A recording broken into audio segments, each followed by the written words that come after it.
Hello viewers, as you can see I am not in my place, I am babysitting. Now before you have a go at me and say, well, why aren't you babysitting?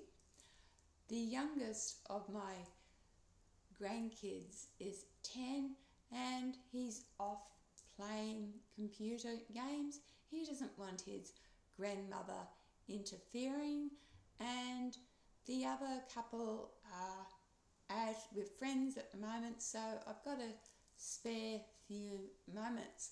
So welcome, and also if you're new to my channel, it's a commentary channel.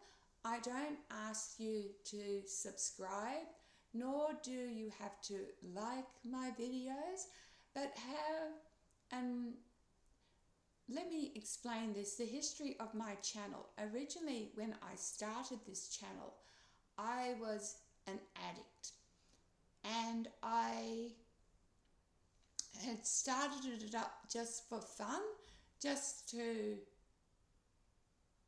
be a pest, really, because my husband at the time was dying and I needed to vent, to let out all that pain.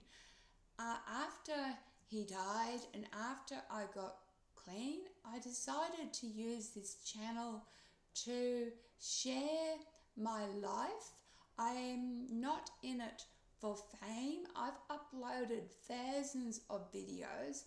What I'm in it for is if just one person saw my video and got something out of it and changed their life, that would be wonderful. So my videos, 90% of them are commentary. At night I will do a paranormal because my home's haunted. This place actually is haunted too, but I've got to because my youngest grandchild actually sleeps at night with the light on. So frightened is he. But that's not today's topic. Today's topic stems from a little paranormal video that I uploaded a few days ago where I was venting actually about mental illness and toxic families, and I was saying about in my family there is a history of mental illness.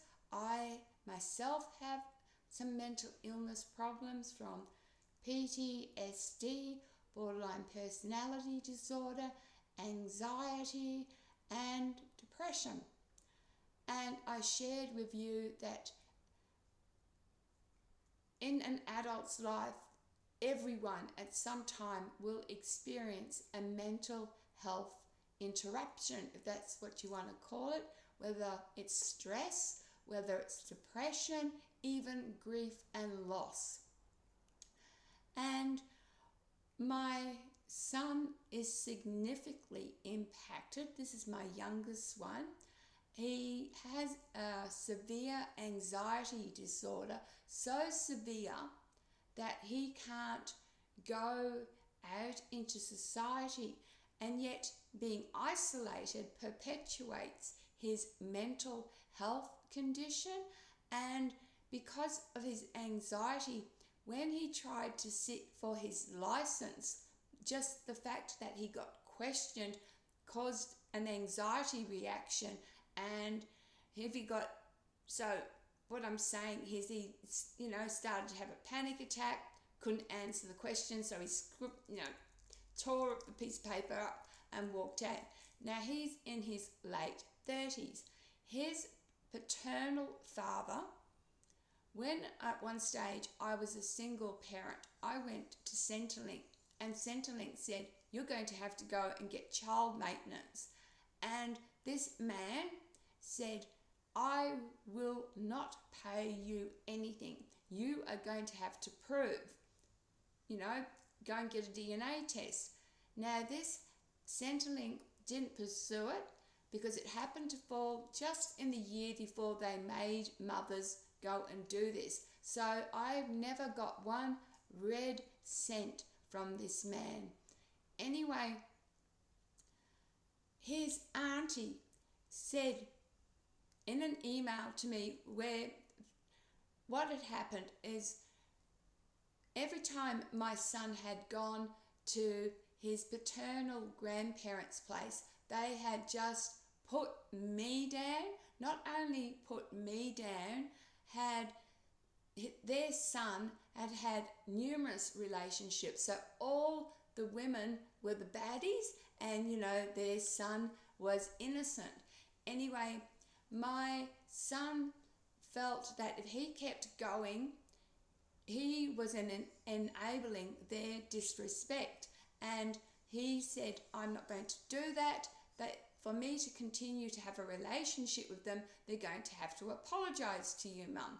And I thought, that's wonderful, son, but it doesn't really affect me, So I wrote an email to them saying, it was a really nice one. I got Chat GPT, love your chat, to help me write this email where saying, come on, let's come together for the sake of my son. And you, his aunt, had promised him, 15 months ago to get things fixed, and she came back at me hard and said, his mental illness happened on your watch. Well, what about co-parenting? Where was his father? And I had already blamed myself for my son's mental illness, and it just got me spiraling again that I was to blame for his mental illness because, it happened on my watch. Anyway, my son said, Mum, don't you remember when I was 15, you found out that I was having issues and you took me to a psychiatrist. You were onto it straight away. Not only that, his auntie also said that, yes, 15 months ago, she had promised my son all this stuff, but she had tried to contact him, and because he hadn't contacted her back, she thought, he just needs his space. And I thought, you don't understand mental illness at all. When a person is so depressed, so isolated, it is really hard for them to communicate. You're the one, his auntie's the one with the license. She can drive. She doesn't have a mental health issue. Why can't she drive to make sure her nephew is all right? Why? So there was two blames here. One, it happened on my watch as a mother. And two, because my son was mentally ill, he's to blame for not communicating back. So all these promises. Anyway, my son said to me, Mum, just let it go. I'm not going to have anything to do with this family. And then I wrote back and said, emailed my son and said, you can't just blame, even though his father's side had never contributed a cent, his grandparents, had paid for times to have access to him. And that was another thing they held against me because his son had never paid one red cent.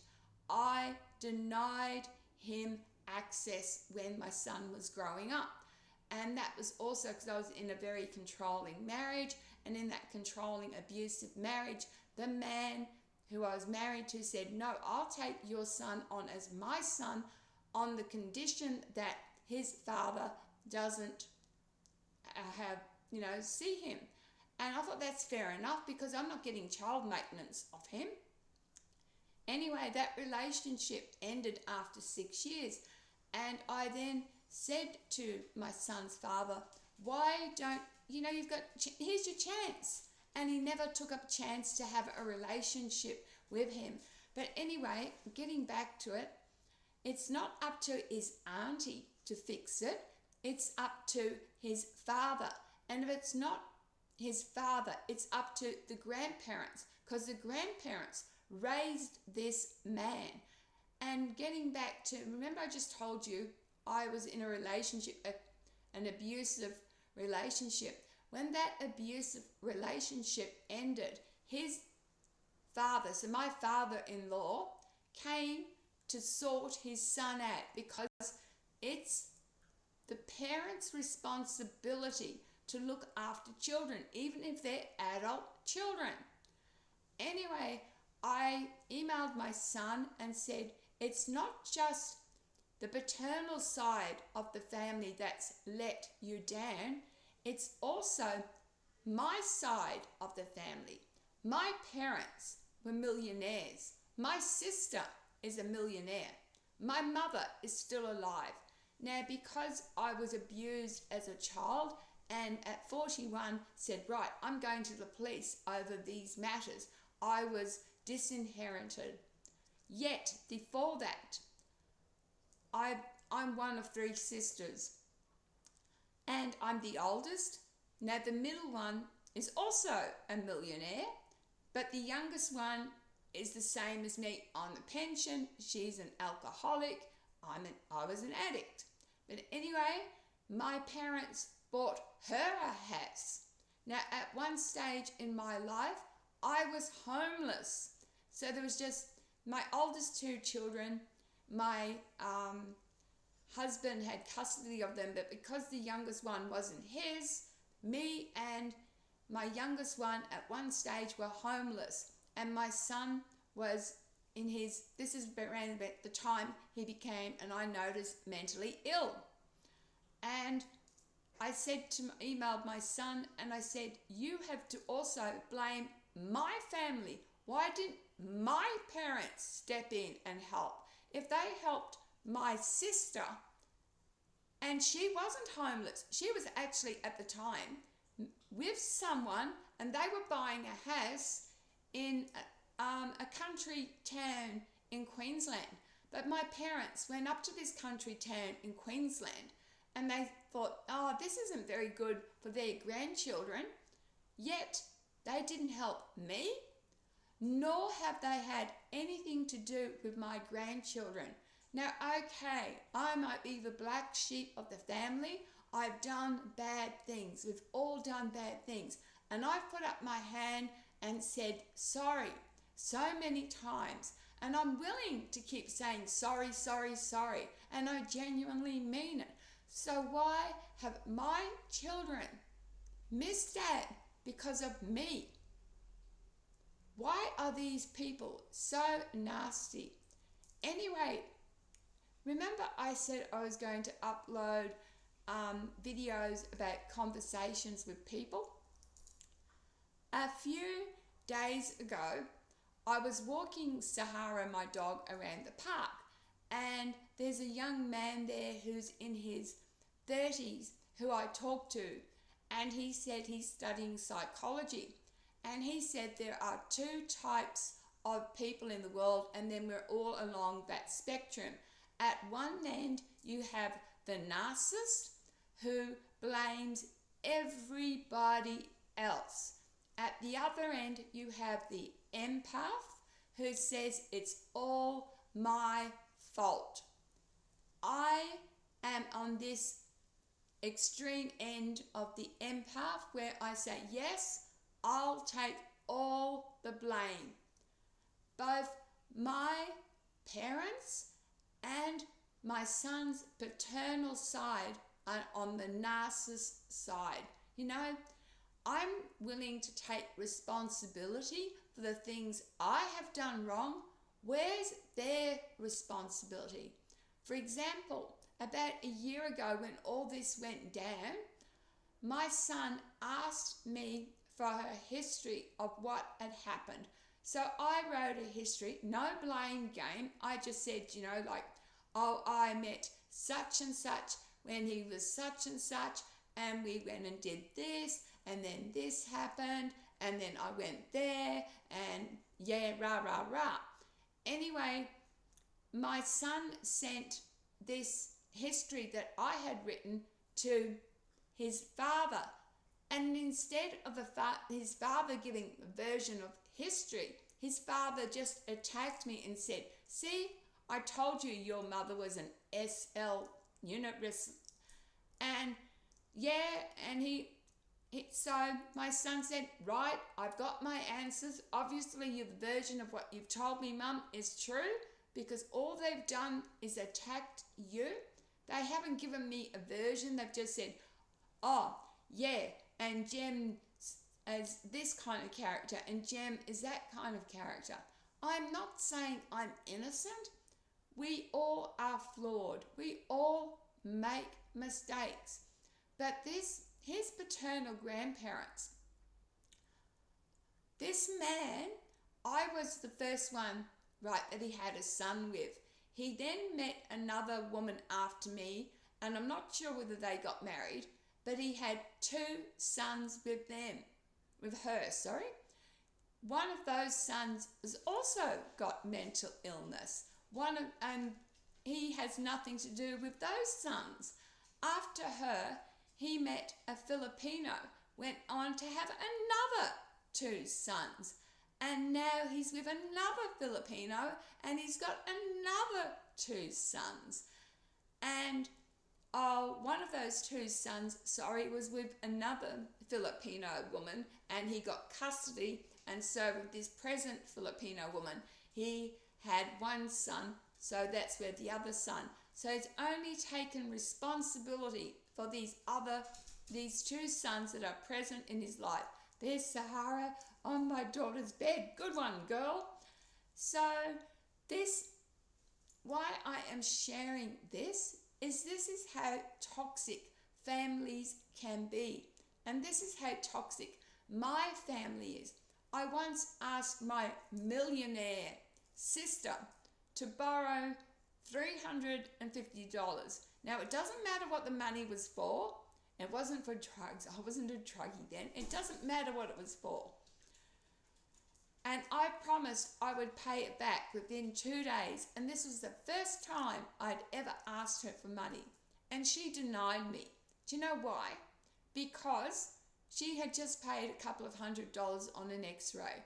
Oh, the poor thing, as if she couldn't afford. 2 days I asked for the loan. And I'll tell you what it was for. I had mistakenly thought I'd been paid, and I had made an appointment to get a tattoo. So there you are. I've asked for money to pay for my tattoo, but it doesn't matter, does it? So when we look at mental illness, we have to take into facts that yes, it can be genetic, but when your own mother has been treated like and has traumatized, that can actually skip a generation, although I have mental illness, and the next generation can have mental illness. In fact, it's been found with parents who are addicts, their children can be fine, and that actually skip a generation and go on to the next generation, that they'll end up being addicts or mental illness. Mental illness is such a complex disease. There are multitude of causes, from both chemical imbalance to even drug abuse, to alcohol abuse, substance abuse, to nurturing, to genetic, to don't know why it happens. Sometimes it might be an incident that happens in childhood that's traumatic, that turns into mental illness. But for my son's paternal side to blame me and say that mental illness, hold on, Sahara, be quiet, happened on my, I'll have to go. Love, light and blessings. I'll continue this at another time. Thank you, guys. Oh, she's been quiet. All right, yes. Just to say that it happened on my watch, and then to blame my son with mental illness for not communicating when she is mentally well, could have driven to, oh, I'm done venting. I'll continue this in a couple of days when I get home. Have a lovely day, and please leave a comment, because for me, YouTube is like that. I'm talking, you're listening, you let me know what you think. Thanks, guys. Bye.